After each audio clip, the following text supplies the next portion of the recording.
Você que é da área de biotecnologia, engenharia bioquímica ou só tem curiosidade em saber como que funciona um reator biológico, esse vídeo é para você.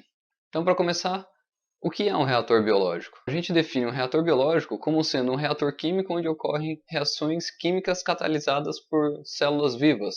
Pode ser um micro-organismo, como uma bactéria, um protozoário, célula animal ou uma célula vegetal. O reator que eu vou tratar hoje é um reator com fermentação em fase aquosa com células livres. Ele é agitado mecanicamente, conhecido como reator STR, que é o reator que 90% das indústrias normalmente utilizam.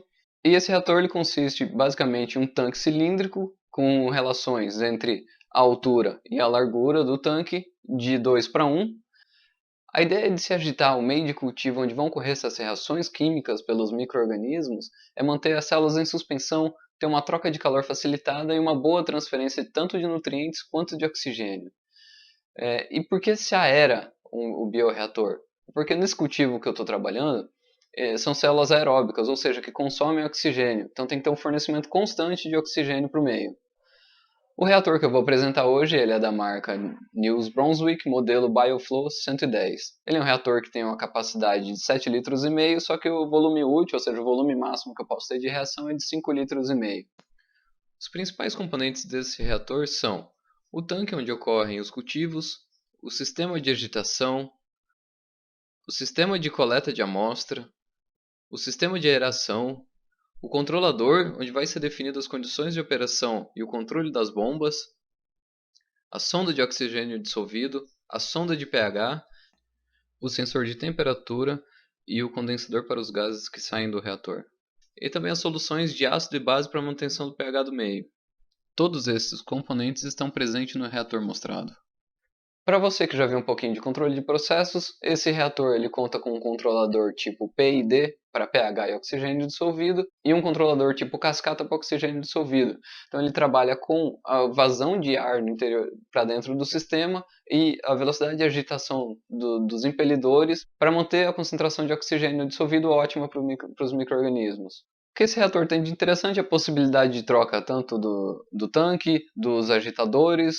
Eu posso escolher o que for mais adequado no meu processo, escolho a que posição do eixo ele vai estar, mais próximo do fundo, mais próximo da superfície do líquido. E ele é um tanque encamisado. O que isso quer dizer? É que ao redor do tanque onde vai ocorrer o cultivo, ele tem um reservatório de água. E embaixo do reator tem uma chapa de aquecimento. Então, se eu preciso que a temperatura aumente, ele liga a resistência da chapa de aquecimento, mandando calor para a água da camisa e essa transfere para o meio. Caso precise ser resfriado, é introduzido e retirado a água dessa camisa, tirando o calor do meio. E a água é constantemente agitada. Esse reator ele conta com chicanas móveis, que são anteparos que buscam evitar a formação de vórtices, de redemoinhos e melhora a mistura do meio de cultivo. A agitação do meio, nesse caso, é feito com duas turbinas do tipo Rushton, mas elas podem ser trocadas por tipo que melhor se adequa ao seu processo.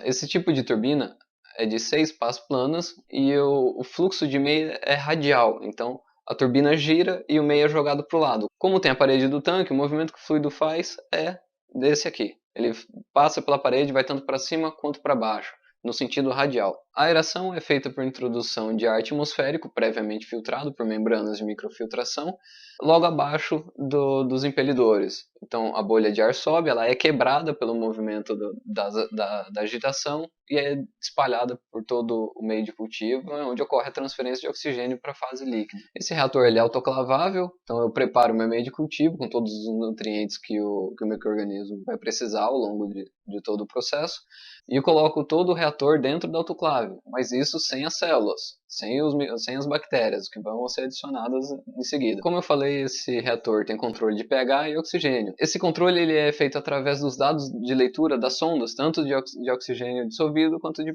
pH.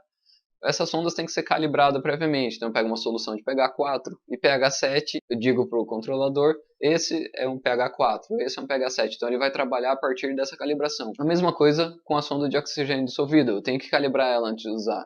Para calibrar a sonda no zero, a gente introduz o nitrogênio num frasco com água que está sendo agitado e está a temperatura do que vai ser meu cultivo.